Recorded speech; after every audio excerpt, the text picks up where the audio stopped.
SV Subbareddy రాజకీయ కుటుంబం నుంచి వచ్చిన సుబ్బారెడ్డి ఉమ్మడి రాష్ట్రంలో స్థానిక సంస్థల కోటాలో ఎమ్మెల్సీగా భారీ మెజార్టీతో గెలిచాడు. మొన్నటి ఎన్నికల్లో కర్నూలు నుంచి వైఎస్ఆర్ కాంగ్రెస్ అభ్యర్థిగా విజయం సాధించిన సుబ్బారెడ్డికి ప్రజల మనిషిగా పేరుంది.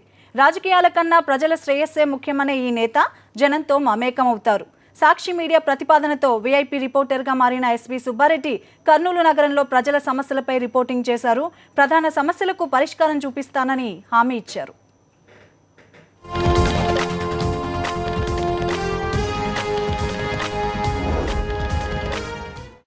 తెలుసుకోవడానికి ఈరోజు సాక్షి ద్వారా ఈరోజు ప్రజల దగ్గరికి రావడం జరిగింది. ప్రజా సమస్యలు ప్రభుత్వం దృష్టికి తీసుకురావడానికి సాక్షి ప్రయత్నించడం చాలా సంతోషం. ఆ సమస్యలు ఏదో ప్రజలను అడిగి తెలుసుకుందాం. నీ సమస్య ఏమి చెప్పు. 10 నెలలు అయింది నాకు రాక, 10 నెలలు అయింది నాయన. పింఛన్ రాకనా? అవునాయన. మళ్ళా 4-5 నెలలు మళ్ళీ 5,000 రూపాయలు ఇచ్చి అది కూడా రాలేదు నాయన. 1000 రూపాయలు రాలేదా? రాలే, అవి రాలే, ఇవి రాలే. 10 నెలలు యాద రాలేదు నాయన. పింఛనే రాలేదు సార్. ఎన్నేళ్ళు 4-5 పింఛన్ పెట్టినా ఇంతవరకు పింఛనే రాలేదు. రాలేదు సార్.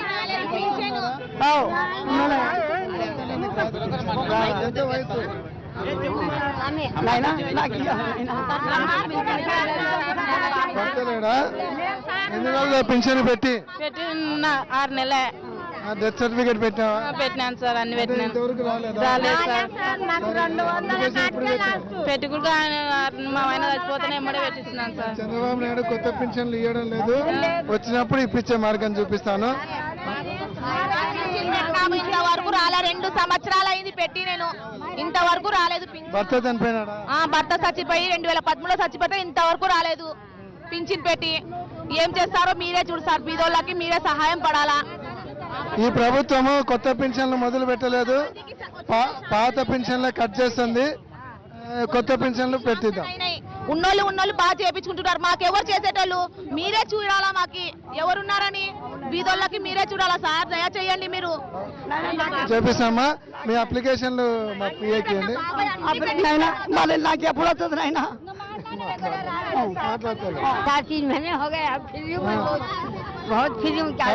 पहले आ रहे पेंशन? 1 साल है। 1000 रुपए दिए, अभी नहीं आया। 3 महीने से नहीं सर, बहुत टिप्पल में पड़ी। क्या बोले पोस्ट ऑफिस में? क्या बोले? नहीं बोलते ही सर। नहीं आए बोले? हम बात करते ना माँ।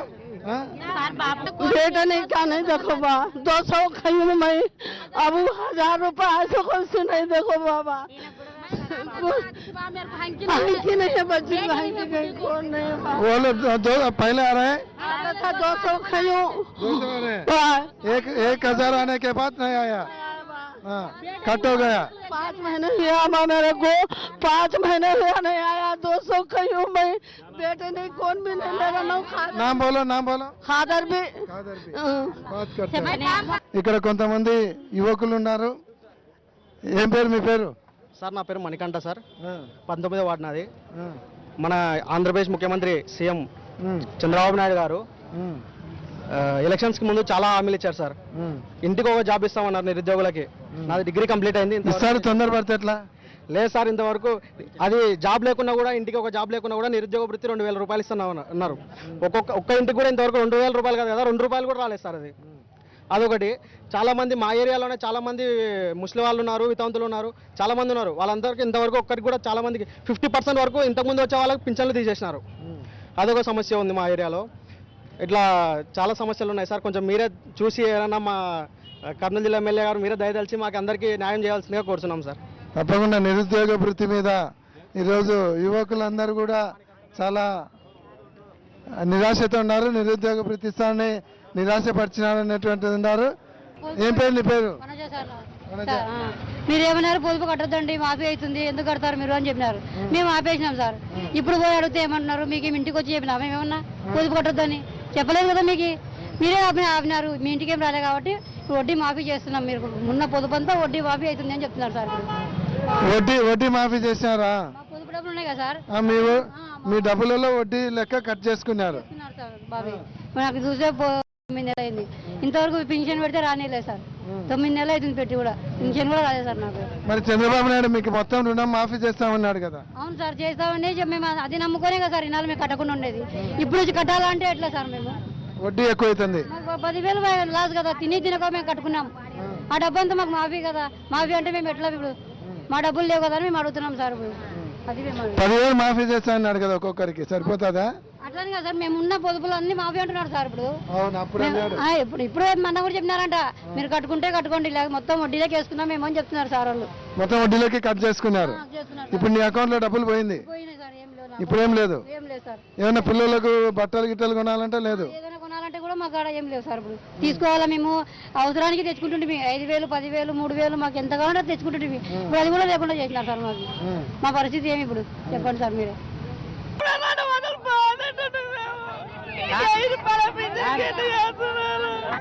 సార్ 5 నెలలు బయటికి ఎలా పడుతున్నారు? మేము ఏం తిన్నాం సార్? ఎంత బతకాల సార్? సార్ 5 నెలలే సార్ నాకు బతకాల చెప్పండి సార్. మాకు 10 రూపాయలు ఉండకుండా కాఫీ నీళ్ళ ఉండకుండా సార్. మాట్లాడి మీకు పింఛన్ ఇప్పించే ఏర్పాటు చేపిస్తాను. మీరు ఎవరు అధైర్యపడకండమ్మా. నువ్వు ఆత్మహత్య చేసుకుంటా అనేది మంచిది కాదు, వద్దు, నేను చేపిస్తాను. ఇక్కడ చూస్తే అంతా కూడా ముసలి వాళ్ళందరూ పింఛన్లు లేక చాలా ఇబ్బందులు పడుతున్నారు. ప్రతి ఒక్కరు కూడా పింఛన్ రాలేదు, మేము ఆత్మహత్య చేసుకోవాలన్నా అనేటువంటి పరిస్థితి చూపిస్తున్నారు. కాబట్టి ఈ పింఛన్ ప్రాబ్లము 1,000 రూపాయలు ఇస్తున్నామని చెప్పినారు, కానీ 1,000 రూపాయలు ఇవ్వడం లేదు. ఆ 1,000 రూపాయలు కూడా ఇవ్వకుండా ఈరోజు 200 వచ్చినా మాకు 200 వచ్చినా సంతోషమే. ఈ 1,000 రూపాయలు వచ్చాక మాకు కొంప ముంచినారు, మేము ఆత్మహత్య చేసుకోవాలని చాలా ఆవేదన వ్యక్తం చేస్తున్నారు. ఏమా మీ సమస్యలు ఏమిటి ఇక్కడ? పొదుపు కట్టలేము సార్ మేము, కానీ మళ్ళీ కట్టమని చెప్తున్నారు. పొదుపు చేసేటి వల్ల వడ్డీ కిందకి వేసుకున్నారు. మరి ఎట్లా సార్? ఆయన చూస్తే మేము గెలిపిస్తాంలే అది అండ్రి అన్ని చేసి, కానీ ఆయన లేదు కట్టాలా అని చెప్తున్నారు. ఎట్లా పరిస్థితి సార్? మేమైతే కట్టము గవర్నమెంట్ పని చేస్తాము అని అంటున్నారు సార్ పొదుపు వాళ్ళంతా 10 మంది. అవును, పొదుపు గ్రూపులకు మాఫీ చేస్తా అని చెప్పినాడు, ఇంకా చేయలేదు. మీకు ఇంతకుముందు అయితే వడ్డీ లేకుండా ఉన్నది, ఇప్పుడు వడ్డీ పడిందా? వడ్డీ పడింది. పొదుపు చేసేటి వల్ల వడ్డీ కిందకి వేసుకున్నారు. వాళ్ళు కట్టండి అని పెట్టినారు మాకు. మేమైతే కట్టలేము అని మిగతా వాళ్ళు అంటున్నారు 10 మంది. ఎట్లా సార్ మరి?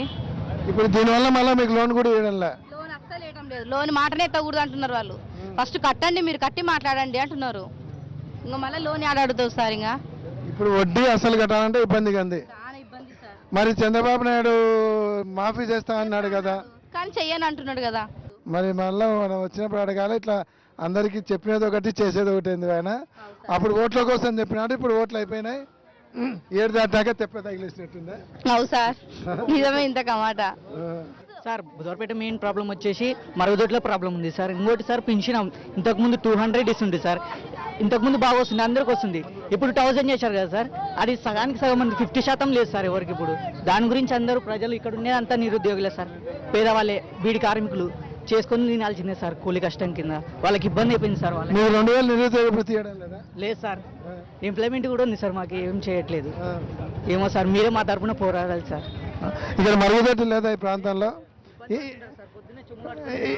ఇన్ని సంవత్సరాలు అయింది, ఎందుకు మరుగుదొడ్డి కట్టియాలి? ఆడవాళ్ళకి పొద్దున్నే ఇబ్బంది అయిపోయింది చాలా.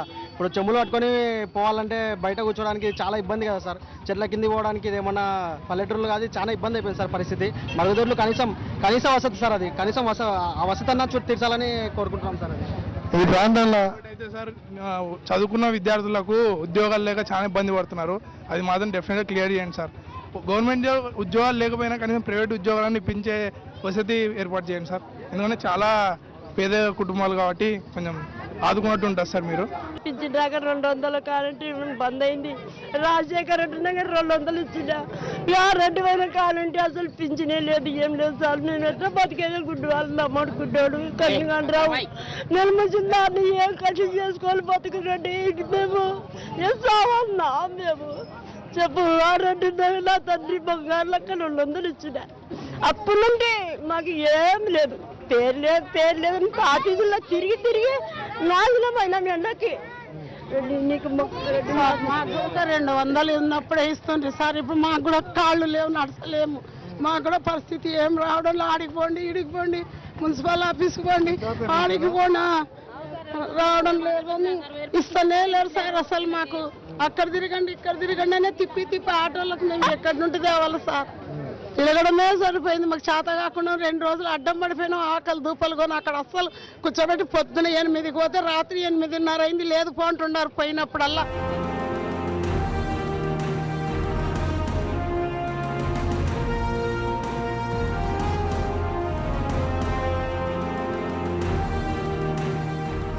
₹1,00,000 లోన్ ఇచ్చినారు. దాంట్లో ఒక్కొక్క మనిషికి 5,000 తీసుకున్నారు. దానిపైన నెలకి ₹50 వడ్డీ పట్టుకుంటున్నారు. ఇంకా మీద మిగిలిన 1 సంవత్సరం అయితే కట్టడం లేదు. మాఫ్ చేసామని చంద్రబాబు నాయుడు చెప్పినాడు, గెలిపించుకున్నాడు, బాగానే ఉంది.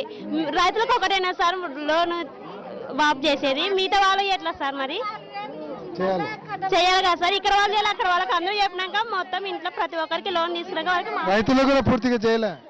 రైతులకు కూడా చేయలేదు, ఇక్కడ వీళ్ళకు చేయలేదు. వాళ్ళకే సరిగా తెలియదుగా మాకేం చేశారు సార్. ఇంకా ఇప్పుడు కట్టిన పొదుపు డబ్బులే నెల కట్టించుకున్నారు, అవి వాళ్ళు వడ్డీ కిందకి వేసుకుంటున్నారు. నెలకు వచ్చి సార్ వాళ్ళే మీరు పొదుపు కడతలేరు కదా, డబ్బులు దాంట్లోకి వేసుకుంటామంటున్నారు. మరి మాది ఎట్లా? మేము దాని మీద అసెంబ్లీలో కొట్లాడుతున్నాము. మహిళలందరూ కూడా చాలా ఆగ్రహంగా ఉన్నారు. మేము అంతో ఎంతో దాచిపెట్టుకునేటువంటి డబ్బులు రుణమాఫీలు చేయక ఇబ్బంది పడుతున్నా అంటున్నారు. రుణం మాఫీ చేస్తున్నారు కదా సార్, ఏం చేయలేదు. మీరు జనవరి నుండి మేము మాఫీ చేస్తున్నందుకే కట్టడం లేదు. ఆ కట్టనందుకు ఇంట్రెస్ట్ డబల్ ఇంట్రెస్ట్ పడి మా పొదుపు నుండి అసలులోకి వేసుకున్నారు. అసలు మాది ఏం లేదు, 0 బ్యాలెన్స్ ఉంది. ఇది చంద్రబాబు నాయుడు ముఖ్యమంత్రి అయితే చేస్తున్నాడు. మా చంద్రబాబు నాయుడు ముఖ్యమంత్రి అయినాడు, ఆయన ఇచ్చిన మాట తప్పుతున్నాడు. మేము దాని మీదనే మేము అసెంబ్లీలో కొట్లాడినాము. అసెంబ్లీలో మీరు టీవీలలో చూసింటారు. దాని మీద చాలా కొట్లాడుతున్నాము. కలెక్టర్ ఆఫీస్ ముందర 3 సార్లు ధర్నా చేసినాము. 16,000 వడ్డీ కట్టినాను సార్. 30,000కి పట్టుకొని 14,000 ఇచ్చినారు. 16,000 వడ్డీ కట్టినాను సార్. కట్టినాను సార్. 30,000 లోన్ ఇచ్చి 14,000 16,000 తీసేసుకొని 14,000 చేతికి ఇచ్చినాడు సార్. అయినా ఏమి మాఫ్ చేసామన్నందుకే కదా మేము మాఫ్ చేసామన్నాక 5 నెలలు నిలవన్నాం. మా గ్రూప్ మీద వచ్చేసి 30,000 తీసినాడు. ఈ ఒక్కదానికి 16,000 అయితే మేము ఎట్లా సార్? మాకు 3,000 మంచికి 3,000 మాకు ఏదో సాయం వస్తుంది కదా. అటువంటిప్పుడు ఆయన ఏం చేసినాడు? నేను గెలిస్తే అది చేస్తా అంటే ఏం చేసినాడు? ఆయన ప్రజల మీద దోసుకుంటున్నాడు, ప్రజల పైన దోసుకొని మాకేం చేస్తున్నాడు? అది న్యాయమా సార్? అది న్యాయం కాదు కదా. నువ్వు చెయ్యి, ఇంటి పనులు ఎక్కువ వేస్తున్నా అట్లా తీసుకుంటున్నాడు చంద్రబాబు నాయుడు. సార్ ఏ దానిపైన బిల్లు తగ్గడం లేదు సార్. నాకైతే బాధ అనిపించింది. 16,000 సార్.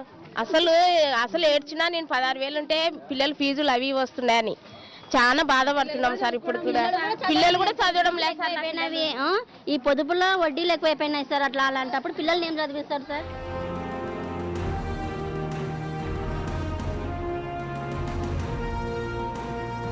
ఇది దాదాపు 60-70 సంవత్సరాల నుంచి ఇది చేపల కుంటగానే ఉంది. కానీ ఈ చేపల కుంటని ఇది అన్యాక్రాంతం కాకుండా కౌన్సిల్లో తీర్మానం ఏర్పాటు చేసి దీన్ని రైతు బజారుగా, అలాగే ఒక కళ్యాణ మంటపం, అలాగే ఒక స్కూల్ను కూడా ఏర్పాటు చేయాలని చెప్పేసి గతంలో తీర్మానించినాము. కానీ ఇది ఇంతవరకు అమలు కావడం లేదు. కాకపోతే ఇక్కడ వీధుల సమస్యలు కూడా కొన్ని ప్రధానంగా ఉన్నాయి.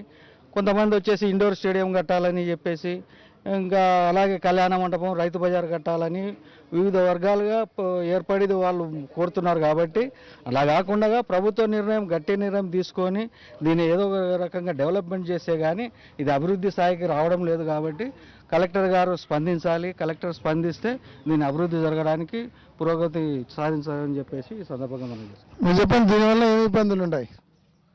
దీనివల్ల ఇక్కడున్న ఈ ప్రాంతంలో ఉన్న ఈ చుట్టుపక్కల ఉన్న వాళ్ళు వీళ్ళంతా కలిసి మాకు దోమల బెడద ఎక్కువ ఉంది, దీనివల్ల పాముల బెడద ఎక్కువ ఉందని చెప్పి రోజు మాకు కంప్లైంట్ ఇవ్వడం జరుగుతుంది. మేము కూడా కలెక్టర్కి 1-2 సార్లు అర్జీ ఇవ్వడం జరిగింది. అయినా దీని గురించి ఎవరు పట్టించుకోవడం లేదు. మున్సిపాలిటీ ఆఫీసులో కూడా మేము ఇవ్వడం జరిగింది, అక్కడ కూడా వాళ్ళు ఏం పట్టించుకోవడం లేదు. దీని గురించి ప్రజలు చాలా ఇబ్బంది పడుతున్నారు. డ్రైనేజ్ వాటర్ వస్తుంది దీంట్లోకి? డ్రైనేజ్ వాటర్ కంపల్సరీ వస్తుంది సార్. ఆ పక్క డ్రైనేజ్ ఉంది ఒకటి, ఆ డ్రైనేజ్ నీళ్ళల్లో దీంట్లోకి వచ్చి చేరుతున్నాయి. దానివల్ల మరీ పెద్ద ప్రాబ్లం ఉంది. ఇక చుట్టుపక్కల ఉన్న వాళ్ళకు కంపు వాసన వస్తూ వ్యాధుల బారిన పడుతున్నారు సార్. ఇది మొదటి నుంచి కూడా ఇంతకుముందు చేపల చెరువు అని పెట్టారు. దీంట్లో ఇప్పుడు చేపలు లేవు. చుట్టుపక్కల ఉన్నటువంటి డ్రైనేజ్ వాటర్ అంతా కూడా వచ్చి ఇక్కడ చేయడం వల్ల ఇక్కడ ఉన్నటువంటి వాళ్ళ ఆరోగ్యం అంతా కూడా పాడవుతుంది. దీని మీద విజిలెన్స్ మానిటరింగ్ కమిటీలో కూడా మేము లేవనెత్తడం జరిగింది. దీన్ని పూర్తి చేసి ఇక్కడ రైతు బజార్ పెడితే బాగుంటుందనేటువంటి ఒక ప్రతిపాదన చేశాము.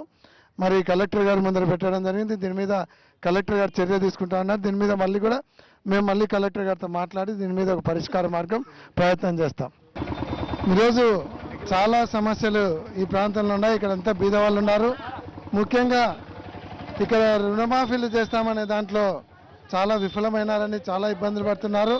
వడ్డీలు కట్టలేక ఇబ్బంది పడుతున్నామని చెప్తున్నారు. ఈరోజు వడ్డీలు కట్టలేక వాళ్ళకు ఉన్నటువంటి పొదుపు డబ్బులన్నీ కూడా వడ్డీల కింద పోతుంది. కాబట్టి వడ్డీలు కట్టలేని పరిస్థితి ఉందని ఈరోజు అందరూ కూడా వాపోతున్నారు. కాబట్టి వెంటనే ప్రభుత్వం స్పందించి డ్వాక్రా రుణాలను కూడా వెంటనే మాఫీ చేయాలని కూడా మేము డిమాండ్ చేస్తున్నాం. ఆ డిమాండ్ని చంద్రబాబు నాయుడు పట్టించుకోవడం లేదు. ఈరోజు మహిళలు చాలా ఇబ్బందులు పడుతున్నారు. తర్వాత ఇక్కడ ఈ చేపల గుంటను పూడ్చాల్సినటువంటి అవసరం ఎంతైనా ఉంది. అంతేకాకుండా ఇక్కడ మరుగుదొడ్ల సమస్య చాలా ఎక్కువ ఉంది. ఈ మరుగుదొడ్ల సమస్యను కూడా పరిష్కరించాల్సినటువంటి అవసరం ఉంది. ఈరోజు మున్సిపాలిటీ వాళ్ళ ద్వారా మరుగుదొడ్ల సమస్య అయితేనేమి మిగతా సమస్యలు వెంటనే పరిష్కారం చేస్తాం. కానీ అన్నిటికంటే పెద్ద సమస్య రుణమాఫీ, ఈ పింఛన్లది చాలా పెద్ద ఎత్తున ఇక్కడ నిరసనలు వెల్లువెత్తుతున్నాయి. రుణమాఫీ చేయకుంటే ప్రజలు చాలా ఇబ్బంది పడుతున్నారు. మహిళలు మమ్మల్ని కూడా విధులలోకి రానిచ్చేటువంటి పరిస్థితి లేదు. చంద్రబాబు నాయుడు మాకు మాట ఇచ్చి మోసం చేసినారని మహిళలందరూ కూడా వాపోతున్నారు.